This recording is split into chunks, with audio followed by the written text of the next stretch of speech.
Punjabi press club of Canada जो कि एक संस्था है साडी पत्रकारां दी और असी गाए बगाए इवेंट्स करांदे रहने आ। इस वारी असी जिहड़े सूबाई इमिग्रेशन मिनिस्टर ने और मल्टीकल्चरलिज्म दे चार्ल्स सूसा जी उन्हां नूं सद्दा दिता सी, उन्हां दे नाल असी प्रेस मीट कीती। ਇਹ छोटी जी एक फिल्म रिपोर्ट देखो। I hope this enlightens some of the issues. होर भी कोई सवाल होण जिहड़े तुहाडे समस्यावां असी किसी तक पहुँचाणियां होण तो स्क्रीन ते लिखे जिहड़ा ईमेल एड्रैस आ रहा है या फ़ोन नंबर आ रहा है सानू दसते रहा करो। असी कोशिश करांगे कि असी तुहाडी आवाज़ अगे तक पहुँचाइए।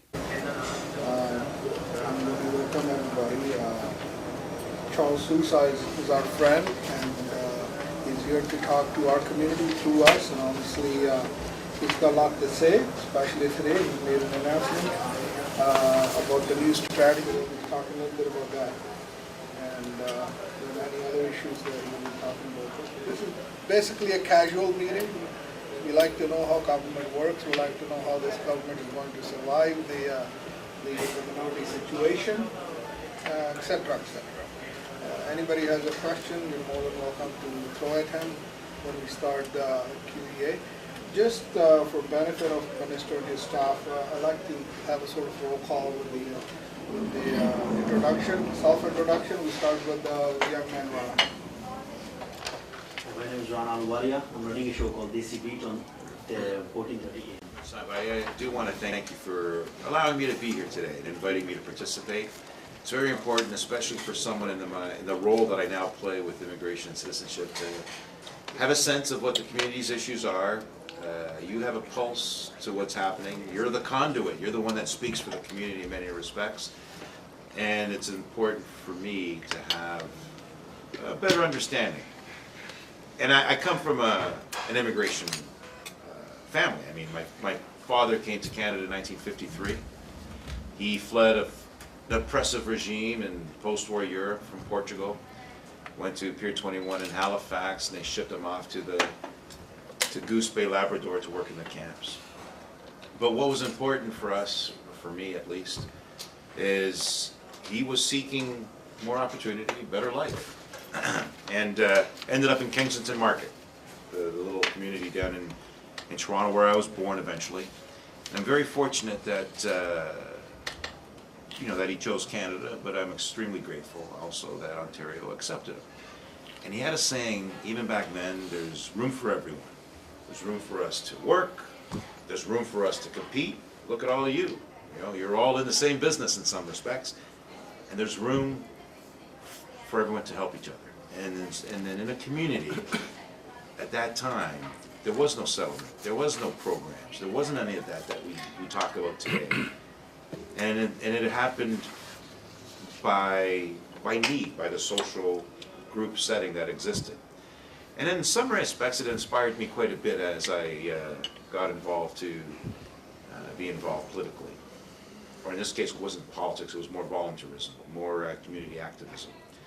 I've been in the banking world over 25 years. I'm actually on a leave of absence from the bank to do my civic duty. And I do it with great pride and privilege, because it's not often I have the opportunity to meet as many people as I do, to get involved in many aspects as I have. Previously, I was the Minister of Labour, and I put forward 4 pieces of legislation. Again, it enabled me to be quite exposed. I was also the chair of the policy committee for the party, and in preparation of our platform. And now I'm Minister of Citizenship and Immigration. I'm also the Minister for the Pan Am Games, which you should be very proud of, because you have a few members, young youth members, who have been successful as athletes representing Canada. And I'm really looking forward to the opportunities to showcase Ontario in 2015. But it's a big job. It's quite a few $1 billion that we're investing in these games, and it's enabling me to having to expose the province and negotiate a number of deals to bring forward venues, the village.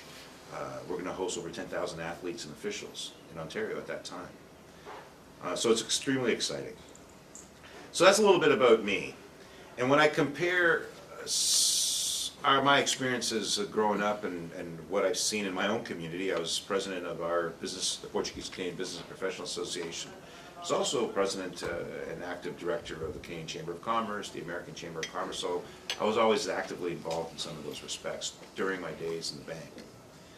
But I've noticed, even when I was involved in my cultural community, the social aspects, the notion of trying to help our young people appreciate their roots and their culture, how important it is for us to retain some of that, and how it makes us actually more unique and more competitive and more appreciative of who we are as citizens of the province and of Canada. And growing up, my parents always insisted that I learn the language, try to be respectful, and also take pride in who we are as Canadians, but never losing touch of who we are from our cultural roots. And I find second and third generation, in many respects, a bit better at trying to, and they seem to seek out where they come from. And so that encourages me. It also enables us to promote Ontario and attract good citizens to come here. Because what we want, obviously, is to improve our economic recovery, improve our economic state by attracting good, citizens who bring value, and also helping those that are here integrate, be settled, enabling them to succeed. Because in the end, it's good for the entire province. It's an economic imperative.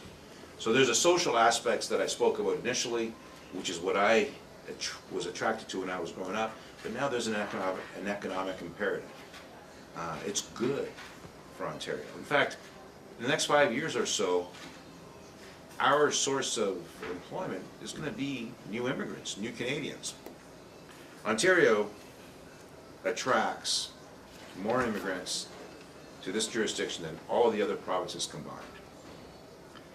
Ontario's today has a demand and a need that exceeds the other provinces.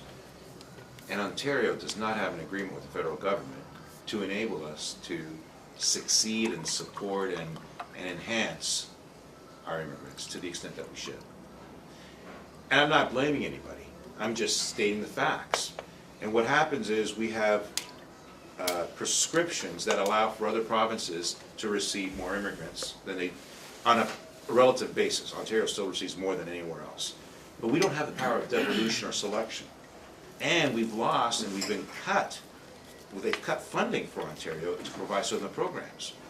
So what I'm trying to do, and some of the things I've announced today, is an immigration strategy that's very deliberate, that's evidence-based, that includes a number of experts from a number of faculties and they're academics, they're settlement agencies, they're people who are in the business. And they're people that have a lot of experience and a lot of understanding of where we need to go to enable them to give me some advice so I can deal more effectively with the federal government. I've known Jason Kennedy for many years in my prior roles. I recognize the stresses that exists on a Canadian-wide basis. Some of the decisions that have been made of late have actually been unfair and they've been at our expense. I do not want to find myself, or Ontario for that matter, pitted against other provinces. We all want to succeed, we all want to do well. I want Canada to succeed, but how does Canada succeed if it's hurting Ontario? How are decisions being made unilaterally without consultations with us going to affect the prosperity of Canada? Because what has happened is they've cut what is dramatically necessary for Ontario. And one of the reasons is we have a huge backlog of over 300,000 individuals, and economic immigrants of almost 100,000 not being able to come into Ontario. So the landings don't occur in Ontario because the processes of those applications aren't being made as quickly as they should or as effectively as they should. And some of the other provinces have been giving more value. So I'm saying we need to be fair to Ontario. We got to stop cutting some of the funding that's occurred in the past, recognizing also that Ontario had over $200 million in outstanding obligations owed by the federal government that hasn't been paid. So these sort of things is things that I've been fighting for. And I'm trying to be very collaborative, because in the end, we want a complementary strategy that helps Ontario, but helps Canada as well. So I announced this roundtable with some of the expert panel experts to facilitate this. People who are well known in respect to the delivery and the ability to move forward. The other thing that's kind of interesting in terms of what I've been involved with in this role is getting to meet a lot of different people. And the work you do is so critical for your communities in enabling us to have that voice. I mean, I think of the Sousa Food Bank project, the work the media did. Some of you were involved in raising funds. I was quite involved with the Mississauga Food Bank and the Compass Food Bank to try to merge. This Compass is a small outlet within my riding, and I was anxious to see them work together to raise funds to make to help those most vulnerable. And that's kind of work that you have done too, to help promote those most vulnerable and to enhance the admiration and the good work that the community does. I speak of that because part of the issue that's ahead of us now is the fiscal matter. I sit on the Treasury Board. I'm also on the Management Board. I was part of the Finance Committee. We're in the midst of putting our budget together. We've commissioned a report, Don Drummond, to come out with some recommendations, and as you know, he's come out with quite a few. Some of them for immigration, but some of them also primarily for healthcare and education. But let's keep in perspective that we've deliberately invested in schools, in hospitals in Brampton, in Holsler, in Peel Memorial, all of that. We've deliberately invested in a number of initiatives with respect to transportation and infrastructure. And we did so even more during the time of the recession in order to stimulate economic growth. Not only in Ontario, Canada did as well. We needed to do what we needed. We need to do something to offset the lack of demand in the United States, our export market died down. The costs of inputs went up because of oil prices, and our exchange value, the dollar strengthened. So our competitiveness got hurt. But still, we had to find other ways to meet the lack of a manufacturing decline. And we invested in our automotive, we invested in green energy, we invested in a number of other initiatives to maintain and bolster those jobs. Ontario has now exceeded the jobs it lost in the past, and that maintains a strong fundamental for us to move forward. But it's delicate. It's extremely delicate where we're at. That's why we need to ensure that we're fiscally responsible, try to do some transformational changes in the way government provides services without impacting those most vulnerable and helping those most in need. So I'm working hard. Our team is working hard to achieve that. Some of your members on our caucus are working hard with me. Vic Dillon and Amarit Mangat have been active members. Vic Dillon was quite active with temporary workers, temporary agencies. And of course, Miranda Takar sits in our Treasury board, and he asked some pretty tough questions. He too has been very active in fostering some controls to enable us to ensure that we have the integrity and the confidence of those bond agencies to ensure that Ontario is well regarded. We're the only sub-jurisdictional government that has a strong credit rating. We don't want to lose that capacity. And our debt to GDP is still acceptable, but it's always susceptible. So we got to find ways to improve upon that for the future good, and enabling our grandkids and others to have the same benefits that we've had. So I've kind of said a lot already, and I just want to sort of preface my issues around the economy, immigration, and also around the social benefits of what the Pan Am has to offer. Because the Pan Am and Immigration are the two ministries that I oversee, but of course, there's a lot more that I'm doing in regards to the fiscal matters.